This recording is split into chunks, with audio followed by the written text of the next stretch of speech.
Good evening, good morning, salam, namaste to all of you listening from various parts of the world. Welcome to the second episode, seminar in the Ashoka X series. And we will be talking today about the subject of reading after empire, literature, politics, and history.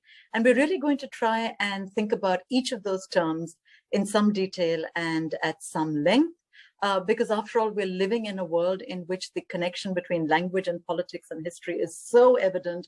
You know, even if you just think about how the so-called Indian variant of the coronavirus was quickly renamed Delta to take away stigma from nation states, or the most recent version of Omicron had to skip 2 letters of the Greek alphabet because one of those letters, she, sounded too much like the premier of China's name.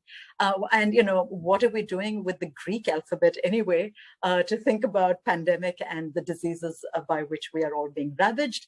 So we're going to be thinking about language in the context of geopolitics, in the context of history, in the context of a political world in which the contest between decolonization and nativism, or the sort of synonymity between decolonization and nativism, is still rearing its head, sometimes in an ugly manner, sometimes in a more productive manner. What does it mean to rename? What does it mean to rename streets or stations or countries sometimes? Does that get rid of a colonial legacy? In what language are we reading and thinking and writing after empire?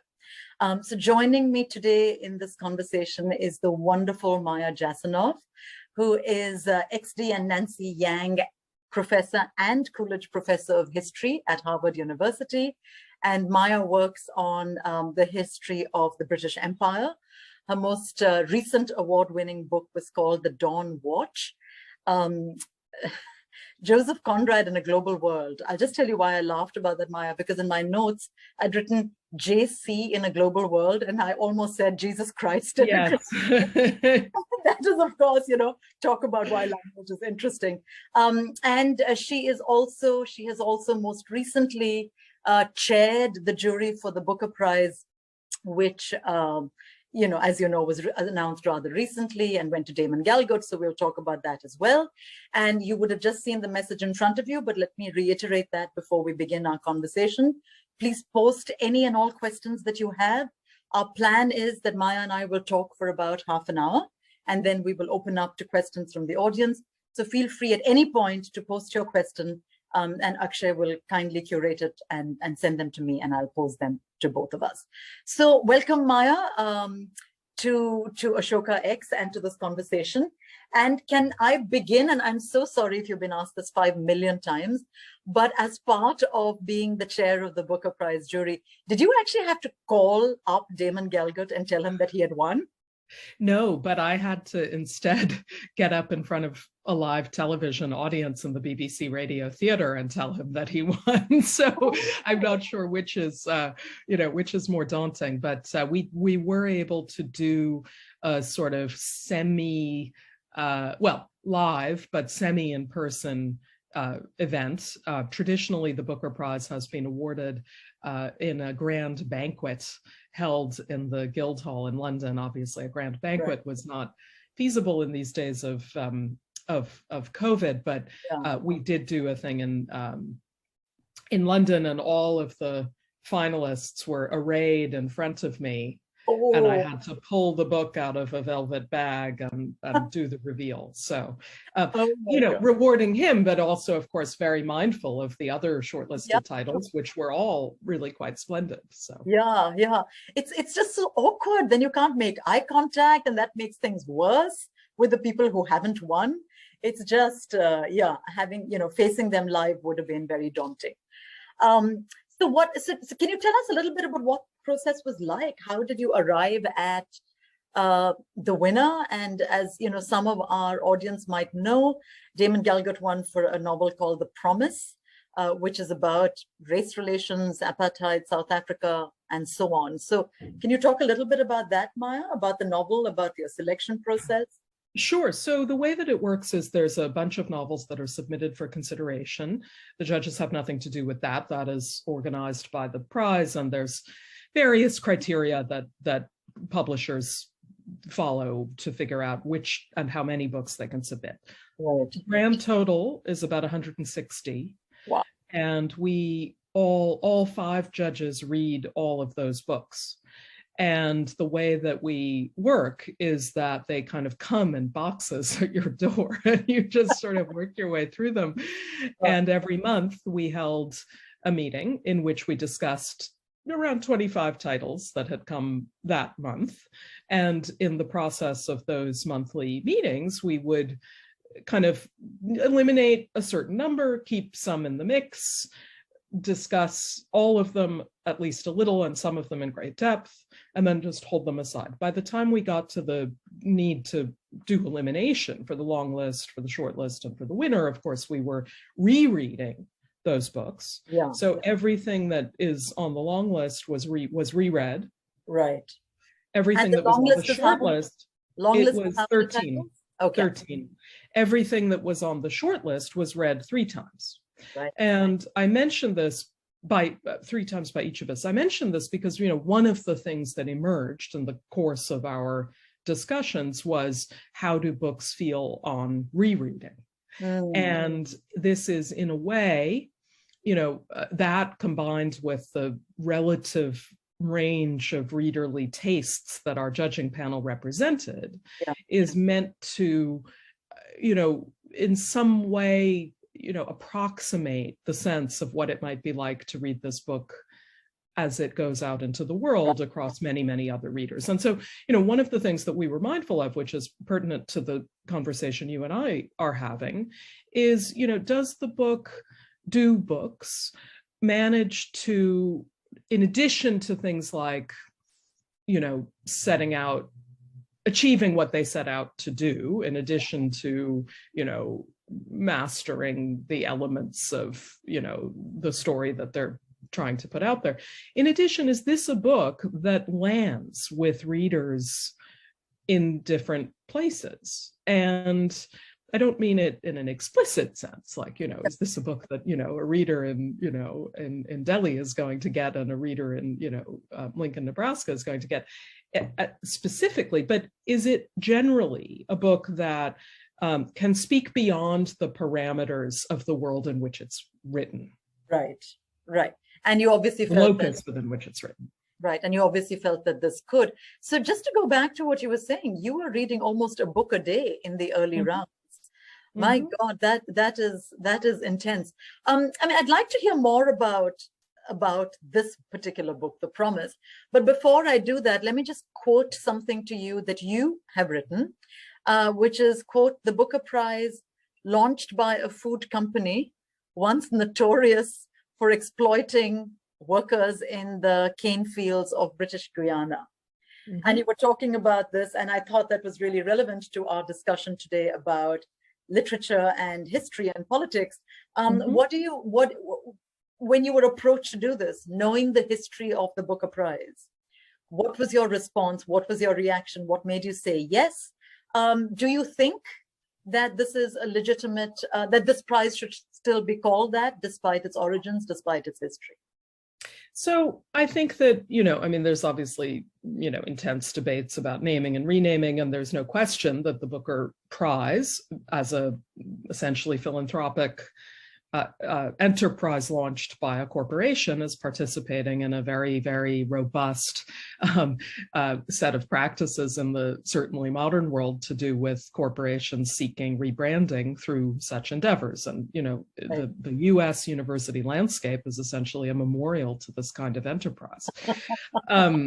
So, I think we need to accept that that is a thing that happens in our society. Essentially, and our society, I suppose here, Anglo-America, but it extends, I think more broadly, if you look at what is now called corporate social responsibility, right. Some of the projects that come with that are related. Now, that said, I suppose I would say a few things. I'd say that, at what time in history did the people with the money not get to sort of set the terms of various things? I would say the money that is put toward a certain end that is then completely detached from the priorities and practices of the company that put that money out there is of a completely different order than the sorts of projects in which there really continues to be a sense of, as it were, connection, and sometimes quite explicitly so, between an enterprise and the funder. And then I would say that, we, again, I mean, if you walk across any landscape, you're walking through the legacies of the people who came before, who had power disproportionately. And I think it's a bit foolhardy to expect that we can strip that out of our world. So my approach or attitude tends to be, in cases such as this, that the Booker Prize has taken on a life of its own. It has a now more than 40-year, history of, more than 50-year history of doing what it does.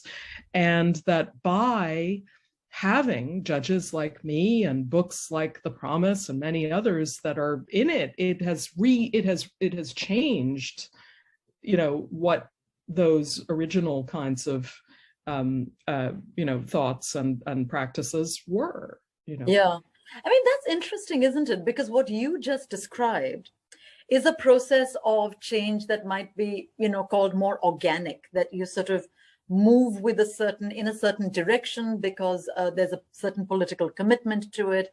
And I must say, I find that description quite attractive as a way of sort of, adjusting to a changing world. But we're also living at a moment in which what sort of pejoratively perhaps gets called cancel culture is all about sort of immediate action, immediate retribution, sort of, off with their heads, which quite literally happened, of course, with the statues being taken down in England and Bristol, particularly, of slave owners. And it's sort of an interesting negotiation, an interesting sort of juxtaposition of these two trends happening right now. Well, I don't think there's ever been a moment of turbulence when there hasn't been some sort of tension between the people who want radical action right now and the people who are more gradualist. I mean, the French Revolution is a great example of exactly that tension. So this makes sense. Yes, quite literally. Yes. So this makes sense as a thing that we struggle with, and I understand. I mean, I also want to say that manifestly, you can tell from what I've said, I tend to be more of a gradualist about things, but I understand the fervor and the anger and the kinds of we've had enough of this. I understand those emotions as they come from people who are ready for change now. And, I think that if we look at some of the other challenges facing the world, notably climate, it's quite astonishing, to some of us to see that nothing gets done. In any kind of meaningful way. So I get that.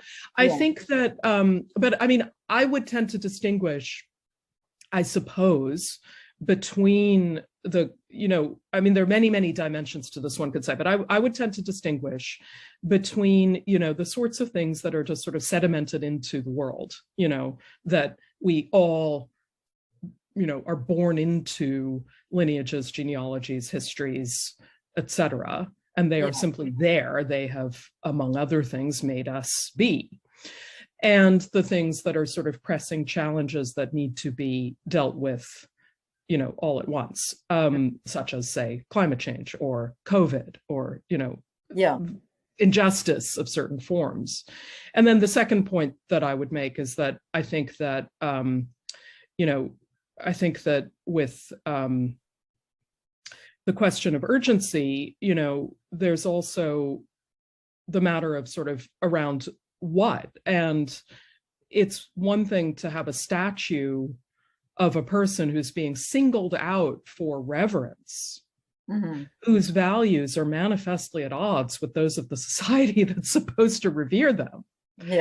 and something that, as I say, has been sort of just like, sedimented incrementally into things. But, just a final point, I teach at Harvard, and Harvard, of course, is, awash in these sorts of, endowments and legacies and titles. And the very fact that I have multiple titles is exactly, indicative of this issue. And in fact, we just had at the university a committee that was formed to establish principles for renaming. And they just came out with a report, and I unfortunately have not internalized all of its recommendations in a pithy enough way to tell you all of them, but I would just say that they did a good job of sort of isolating the different different registers on which one needs to think about this. Right. And I think that really helps put structure on this conversation. Right. That's great. So let's come back to the Booker then, and the question of language. Because of course, the Booker, all the entries for the Booker Prize have to be written in English for reasons that, we can all understand, given that we're speaking in English here today. But I'm really interested in what you make of that as a fact, which is to say that the big prizes in the world today are still prizes for English language novels. Or English language poetry, that any prizes for regional languages are always going to be the business of particular countries, which will value the arts and culture more or less, that there is no sort of international arena that can decide on multiple languages or a multiplicity of language. Of course, the Nobel is sort of an exception to that rule, but even there it has to be a sort of in translation, or at least have been translated in wide parts of the world. So I'm just curious about what it means to still in 2021 be so deeply tied to this idea of English as the dominant world language. Now, clearly there are historical reasons for that. Clearly, say, living in a country like India, and you know this as well as I do, English is still sort of the aspirational language, the language that everyone thinks is going to get them social mobility to move upwards. But there is also, and has been particularly pronounced over the last few years, a sort of nativist turn against that, along with this notion of sort of renaming things, allegedly in the guise of decolonization, but it is very, very sort of knee-jerk and targeted in ways that many of us are skeptical about. So how do you think we should sort of wrap our heads around this idea of decolonization on the one hand, which is, as you yourself said, an ongoing and should be an ongoing political agenda that we all participate in, and the version of it that becomes nativist or xenophobic or institutes another kind of violence on its own in the name of getting rid of a history of violence? Well, that's a great question. I feel as if it has sort of two directions I can go in. And to the first one about the dominance of English, I will simply say that if you speak to the French, they would say, well, the Prix Goncourt is an international prize. It's for writing in French. So, I mean, I do just want to say that there are prizes for literature in other languages. And to the extent that we perceive them as being less, sort of less prominent than the Booker Prize, it's because we are not fully participating in those linguistic arenas, right? It's also because of the global predominance of English for all of the reasons that we know. I would also say just quickly about the Booker that, one of the things that made me feel, all right about doing it. I mean, it's an interesting thing to do in all sorts of ways, but particularly I am a great supporter of the fact that they had changed the terms some years ago, no longer to say British and Commonwealth, but to say all English language writing, because, to say Commonwealth is to impose upon this a kind of precisely sort of colonial, explicitly post-colonial category that doesn't make sense to me. They also have a sister prize or parallel prize, the Booker International, which is for all writing in any language that has been translated into English. So, I mean, I think that is moving, and I think I like that fact that there's the one for all English and the one for all other languages, admittedly translated into English, but we would really need to look to other to Spanish and French and other languages to see what they're doing with their prizes. On the other point about it was about sort of decolonizing, yeah. I mean, This is a word that, of course, is a bit puzzling in itself, because what does it mean to decolonize? Are we talking about decolonizing in the specific historical sense of removing the, institutions and priorities and emblems and so on of a specific imperial power, such as Britain and India? Or are we talking about a sort of broader, less specific process, in the sense that, for example, I see in the US, where when people talk about decolonizing, they're not talking about removing the traces of British culture as they were left in 1776. They're talking about something that is less, by definition, less specific. And they're generally speaking, talking about, priorities toward white men of the past and so on. Yeah. But I find the fuzziness around the term in that latter category perplexing, because I think that, first of all, it muddles the terms of, I think decolonizing means something different, or means something more concrete in a country that was recently ruled by an empire from one that was not. But I also think that it then ends up standing in for basically saying we want to get rid of power. And while I am intrinsically sympathetic to the idea that we wish to get rid of, hegemonic power, I also think it's completely impossible. Mm-hmm. And that, in a sense, an entity like a university is a product of hegemonic power in as it were the quote unquote good sense, in as much as it is designed to be a place where certain people gain admission and are educated and then go off and take positions of leadership in a society that involves government.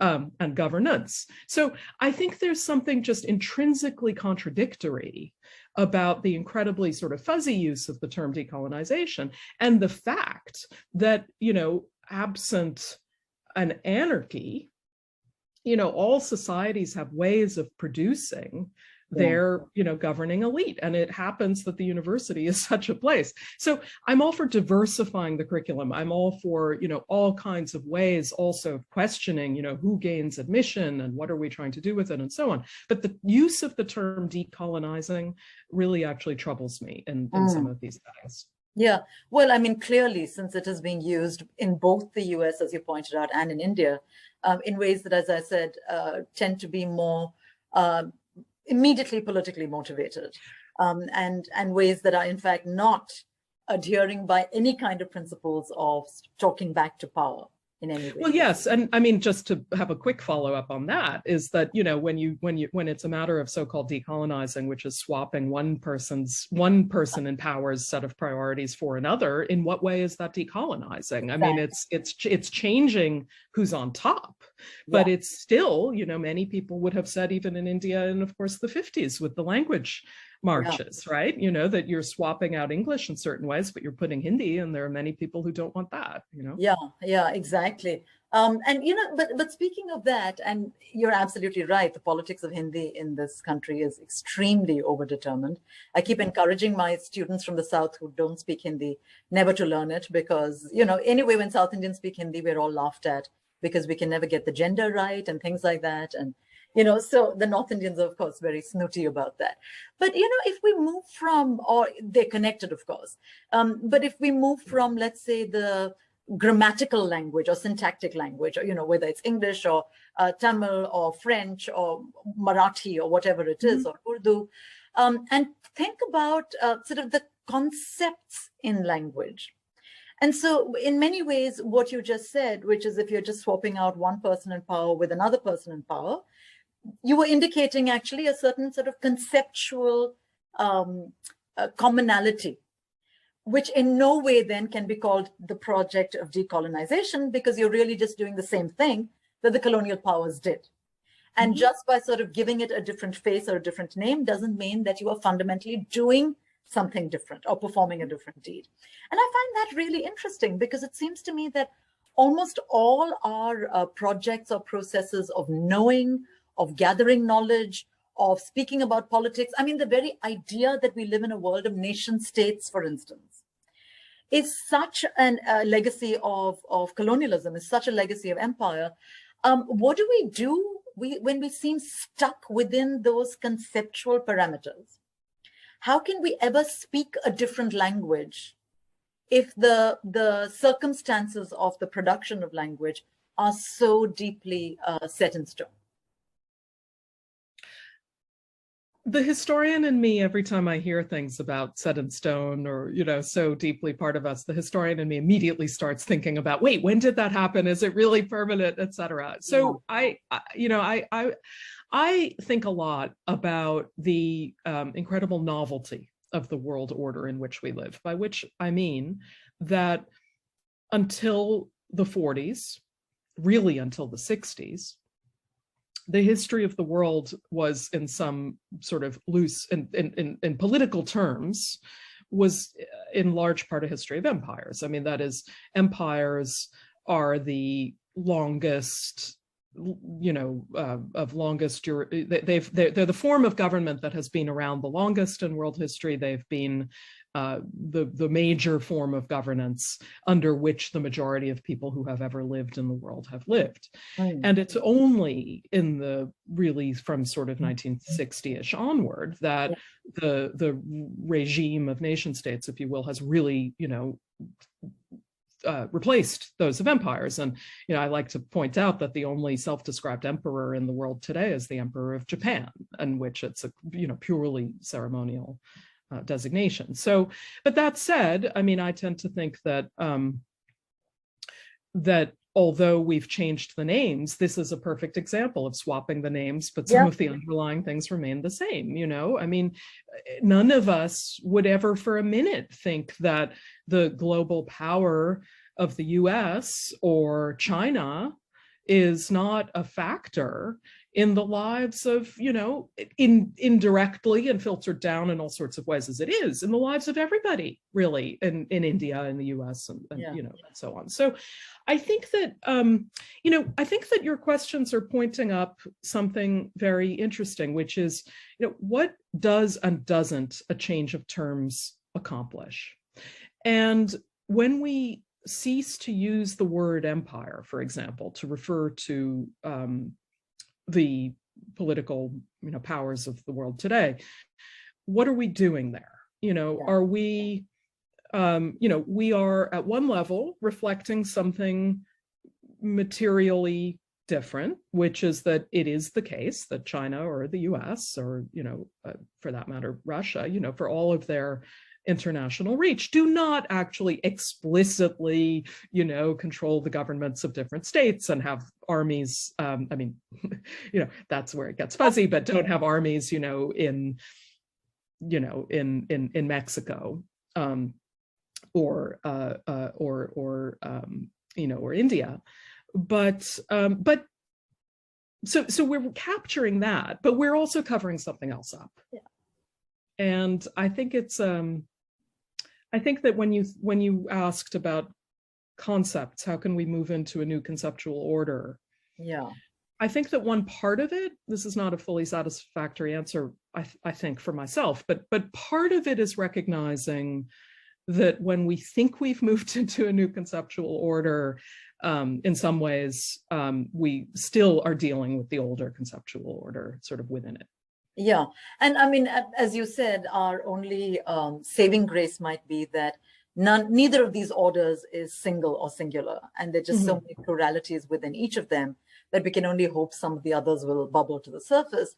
But, you know, for me, to my mind, I can find no other way of explaining the sort of shocking political collapse around the world between the left and the right. And just to sort of take a recent example, you know, Joe Biden's decision to quickly ban all flights from Africa in the wake of the Omicron virus. And, you know, there are currently many, many more cases of Omicron in the UK than in South Africa. But of course, no one has banned flights from the UK because those will, they assume, predominantly be staffed by white people. And the sort of shocking nature of how the so-called left and the so-called right, and, you know, I'm sort of a bit skeptical of that kind of distinction in the first place, but how they seem to be speaking the same language. And I think that might be, and that's what I mean by saying that the conceptual language is so similar and seems to have been an inheritance of empire, because it's all about, it involves a great deal of violence. It involves a great deal of non-respect for difference. It involves a great deal of non-respect for plurality. And it seems to be rearing its head in different parts of the world, and especially in nations that would describe themselves as post-colonial. And I find that really interesting because, of course, then that puts pressure on, are we really post-colonial, or are we just sort of extending the colonial paradigm in ways that are equally distressing as what they were? Yeah, I mean, I think that every regime has its winners and losers and the people that it distresses more than others. And I mean, I don't want to fall into the trap of saying that, you know, there's a complete identity between, you know, the post-colonial nation state and the empire that preceded it. But I do, yeah, I mean, I tend to think that's one reason, incidentally, that I always kind of reject this, you know, was empire good or bad type of statement, because I just don't find that at all productive for understanding the past or the present. In terms of the collapsing of left and right, terms, incidentally, which we get from the French Revolution, I think that, you know, what we are certainly seeing in many countries is a set of reactions to the neoliberal globalization that has predominated over the last 40 years or so, right? And so populism, this accounts for the analogies between Trumpist populism and socialist populism in the United States. And, you know, my own feeling, here I'll have my little soapbox, is that I think that what ended up happening when we, you know, whatever the powers that were, replaced empires with, in many cases, very hastily concocted nation states. Yeah. What ended up happening is that some of the same sorts of challenges, which had to do with, you know, government by a very small and restricted elite, which had to do with the, you know, muddling together of groups that felt themselves, or either felt themselves to be distinct or came to be made to feel distinct. You know, these are things that nation states inherited. Yeah. So my own view is that one of the things that has happened is that, you know, in connection in part with the immense growth of the world population, is that we've ended up in a situation where there are these, you know, governments that are out of step and scale with the populations that they are ostensibly representing or governing. And, you know, when they become a certain size, I think of China, of course, in this regard as a kind of territorial empire, we might call them an empire.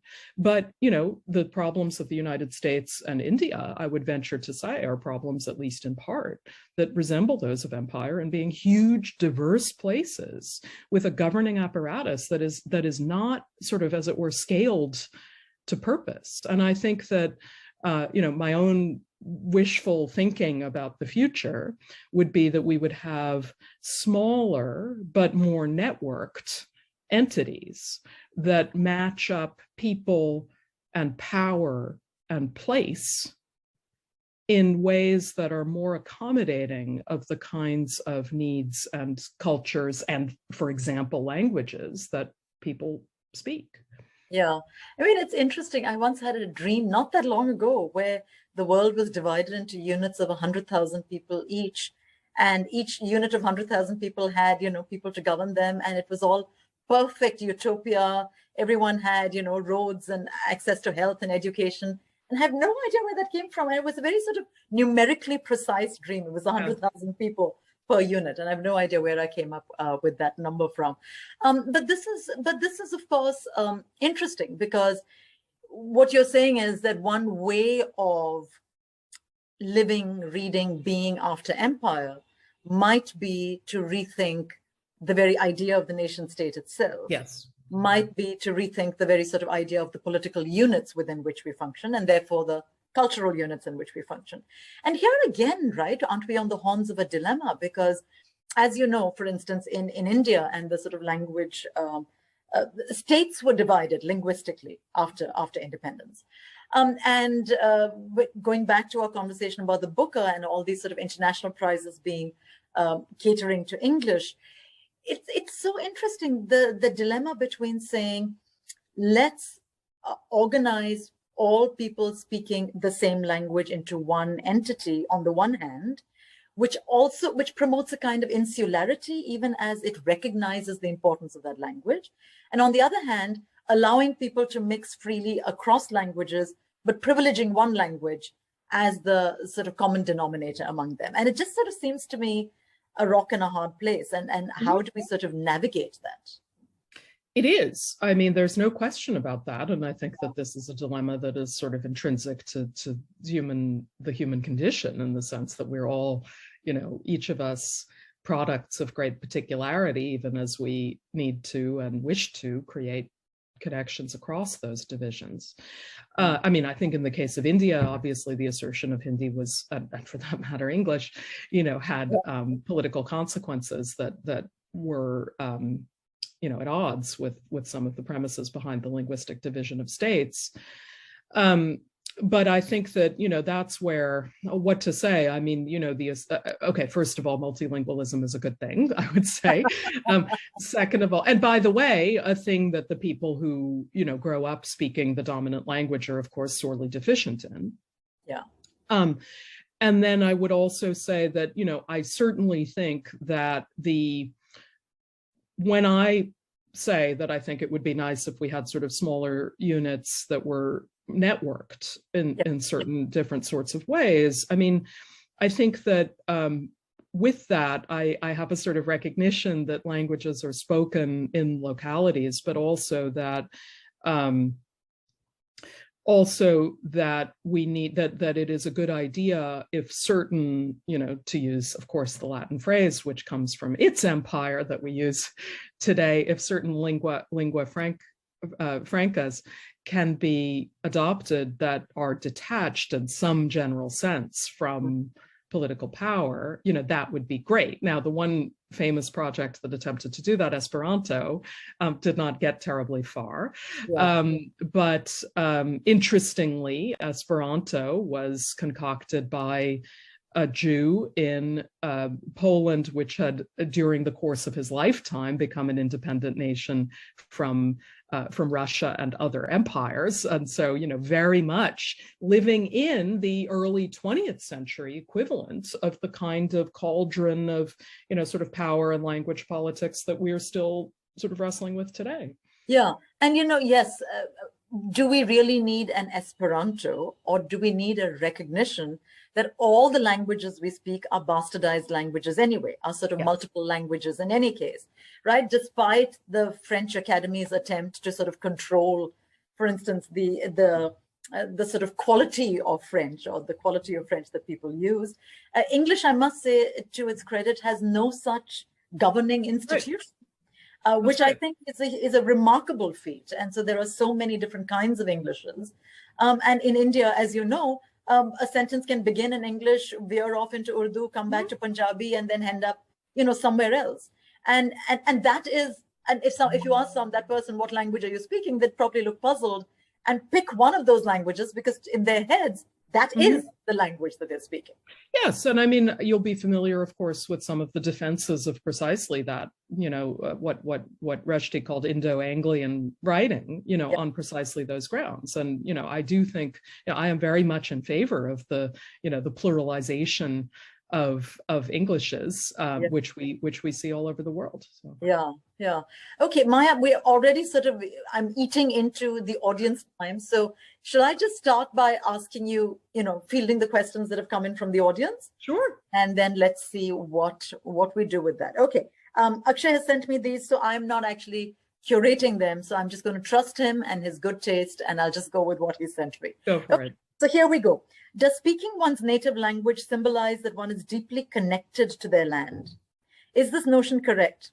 What else could explain that Vladimir Putin understands English, but in every interview of his, he patiently waits for the translator to finish speaking in his ear?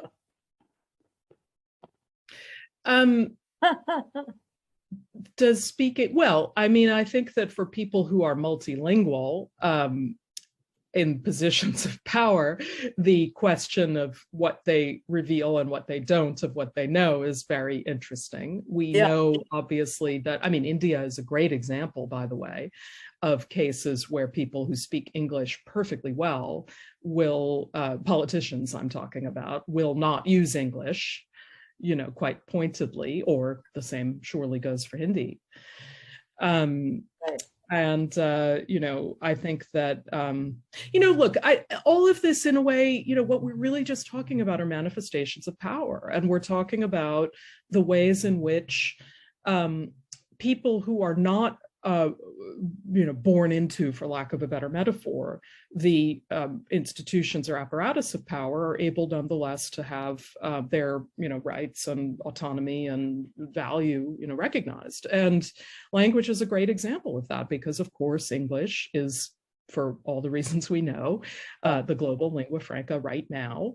And those who come to it from other first languages are you know, inevitably performing sorts of translations of themselves. And I think that, again, I mean, to me, the best way to square that with, you know, the calls for diversity and multilingualism and so on that I think Madhavi and I would share in making, is to see English itself become, as we've discussed, a very sort of plural language. So I think that's going in the right direction. But, you know, nation states in 19th century Europe, for example, were completely pegged to language. I mean, language is at once the sort of, now seems like the great, as it were, a retort to colonialism, and yet is freighted with all kinds of exclusionary, you know, ideas of its own.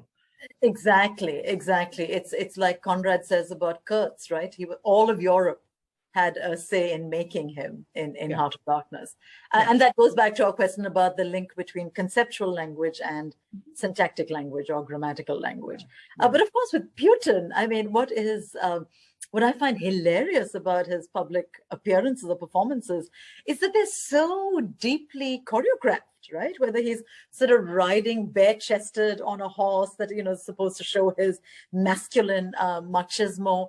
It's just all hilarious. And you're completely right. In the political realm, this is all part of the drama, the theater with which they surround themselves. And of course, what language they speak is very much part of that theatrical presentation. Yes, and in the US, you know, Obama, who was one of the more international cosmopolitan presidents that we had, you know, was, of course, famously attacked for that. And John Kerry, who ran for president some years ago, was a fluent French speaker, and that was held against him. Yeah.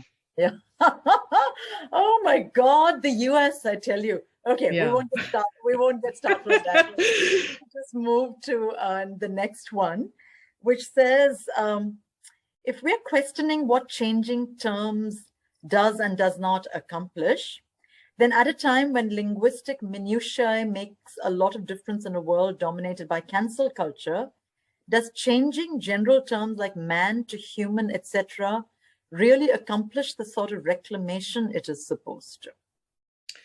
Well, I think that changing terms accomplishes some things and not others. I mean, that's the sort of, you know, in between answer. But what I mean by that is, let me give you a concrete example. You know, when Madhavi was mentioning at the beginning that making that wonderful point about the Greek letters for the the COVID variants.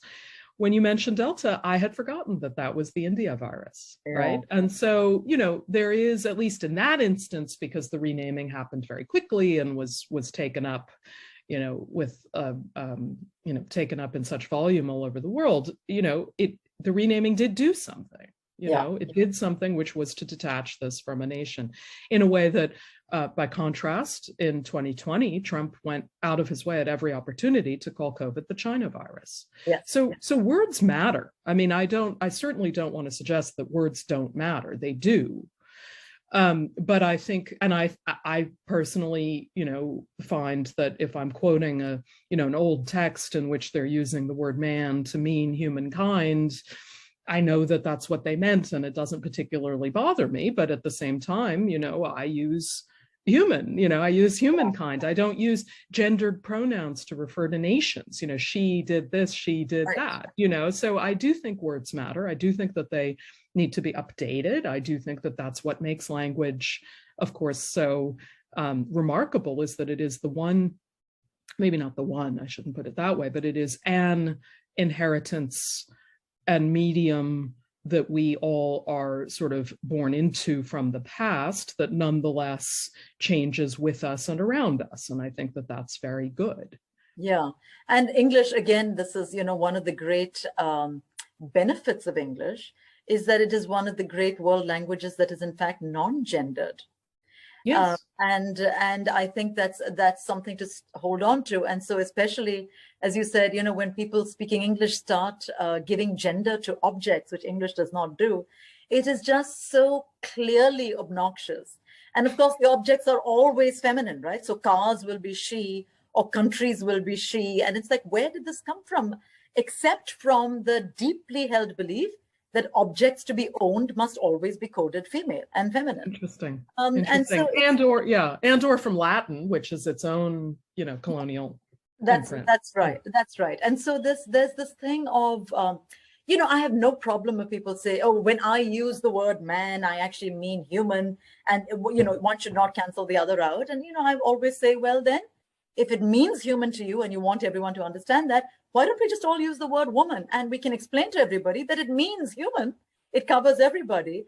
And that's where the idea that words matter, finally people register, because you are not going to use the word woman to mean everybody. And that's precisely why using the word man. That's the point. Right. Right. And that's why I would use human now, for exactly this reason. Yeah. Exactly. Okay. Languages are an intrinsic part of cultures worldwide. Our languages like Urdu and Sanskrit are not being used as much as they were 50 years ago. Can this predict something about the Ganga Jamuni Hindustani composite culture? And can we revive them just to reconnect with our ancient roots, perhaps in the way that Israelis have revived Hebrew?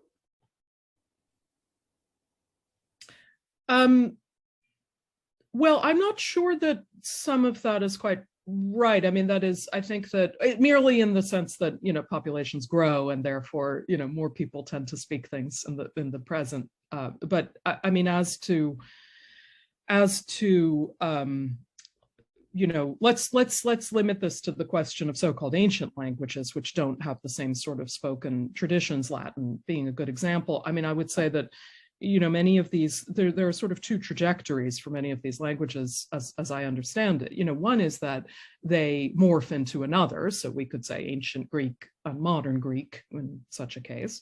Yeah. And the other is that they actually do continue to have living presence in, for example, religious texts. So Latin, of course, continued for a very, very long time, and indeed in some ways continues still to be the language of the Catholic Church. And Sanskrit, of course, continues to be the living language of Hindu scriptures. So I think that, and Hebrew, same thing, right? I mean, so the quote unquote, the revival of Hebrew, I mean, it continued to be spoken, but it had this, religious significance. So I suppose that what I would say there is that, when one talks about our roots or our ancient past, one has to think about who the our is and who it isn't. And one has to think about, what the relationship between a spoken version of such a language would be and the textual base or, practice-based base in which it has continued to be lodged is. I mean, for what it's worth, I think that if we're talking about language reclamation, the area that I would immediately point to is indigenous languages of the Americas or Australia or other places that were so marked by settler colonialism, or for that matter, India, which are disappearing at a very, very rapid rate. And there's an organization based in New York, for example, called the Endangered Language Alliance, which is interested in recording and documenting and fostering the continuation of languages that have been dwindling in the face of, shall we say, the colonial dominant languages of every nation and region in the world today. Yeah, yeah. I still like the idea of us all speaking pidgin all the time. And sort of, so not even calling it necessarily English, or recognizing that that's what English is today. That it's, sort of, it has all these words coming in. So for instance, something that apparently Indians do, and I had no clue until a friend from New Zealand pointed out to me in an irritated tone and said, "Why do you do this? We always use the present continuous. I am being, or I am honing, or I am," and it's like, why do we even do that? This is Hindi. This is, I mean, absolutely. This is a very marked feature of Indian English for a non-Indian speaker of English. And if you study Hindi, for example, there's a present continuous tense, and it's used all the time. And so it makes sense that it would come. So, so here we are. So that comes under English, but it isn't really. And so that's what I love about it. So the recognition, not just as you said, when we're talking about our roots, who the our is, but to also remember that the roots are always multiple and plural, that they cannot be just one tap root, that we have to tap into sort of, an entire network of roots, which is why, as this question is talking about the, Ganga Jamuni, the composite Hindustani culture, which is absolutely right. So for instance, even if you take languages like Urdu and Hindi, which are such deeply gendered languages, which is why, as I said, Hindi speakers make fun of South Indians who don't speak Hindi because we don't do gender as much.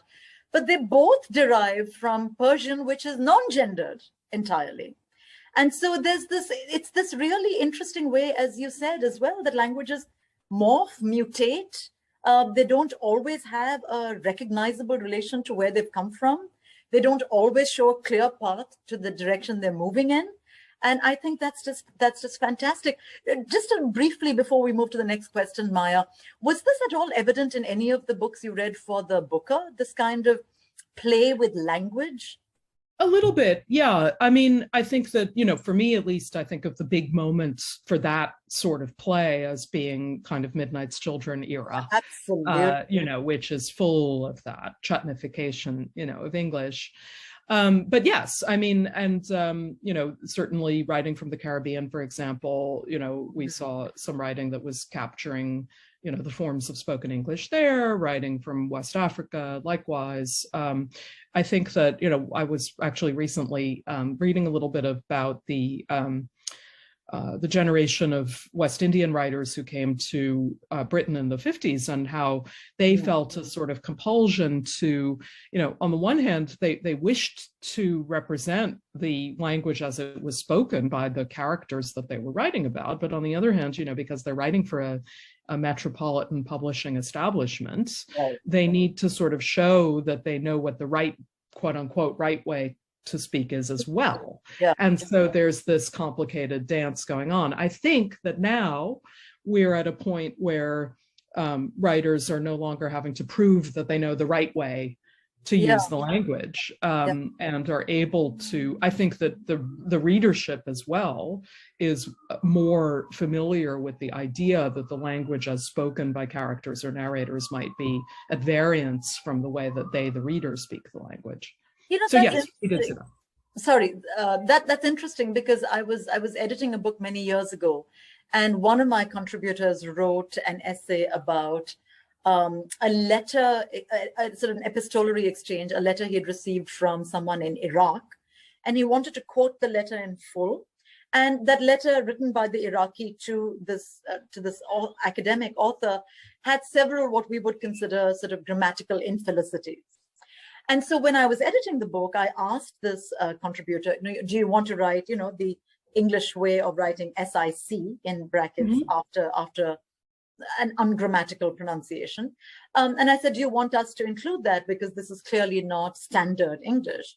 And his response, I think I will never forget. And I thought it was wonderful and fantastic. And he said, please don't do that, because I do not want to set up this hierarchy in English.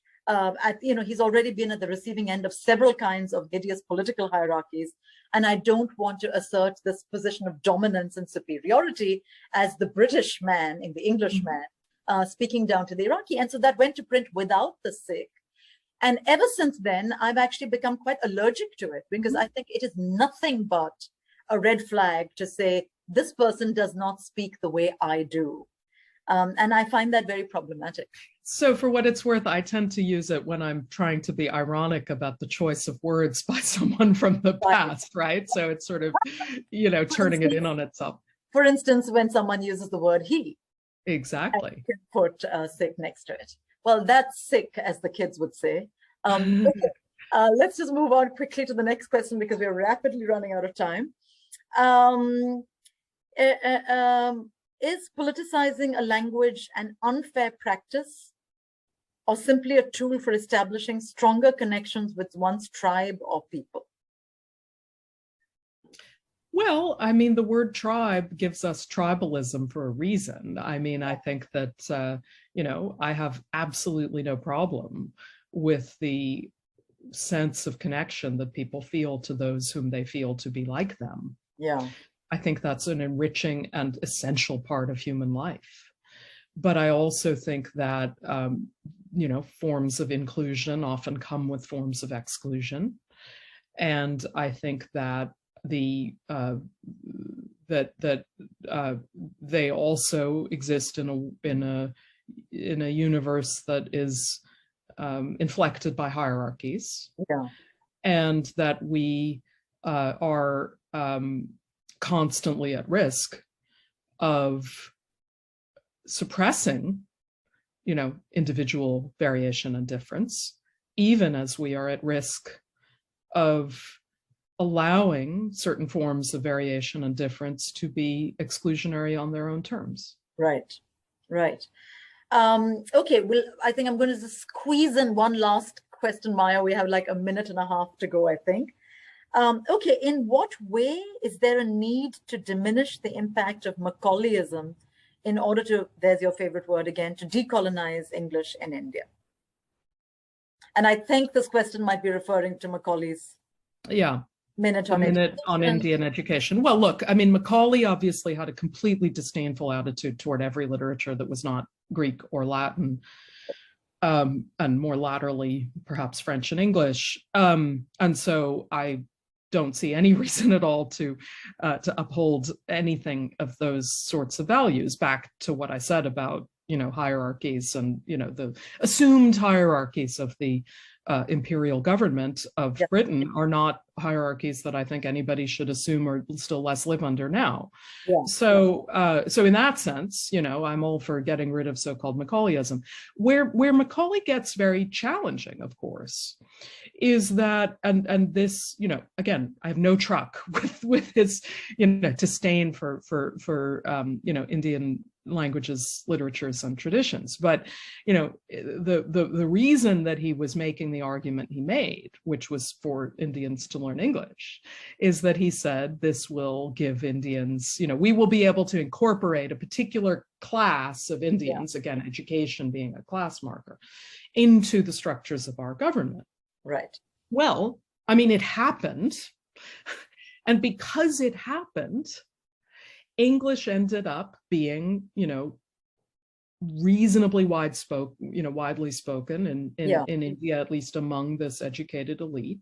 And because that happened, it meant that India's, post-colonial India's kind of, if you will, role in a world that was dominated by English was different from what it might have been if, for example, we take the counterpoint of, say, Algeria or Senegal, places in which French was widely spoken and continued to be widely spoken, but given that French wasn't later as dominant as English, we're in a different status. So it's a very complex situation, in India. I think that the the boom in the 90s of the call centers and everything is obviously completely related to the widespread nature of English. Yeah, and I think this is a sort of nice question on which to end, because it really ties back to all that we've been talking about the gradualists, the radicals, because in the call or in the conversation about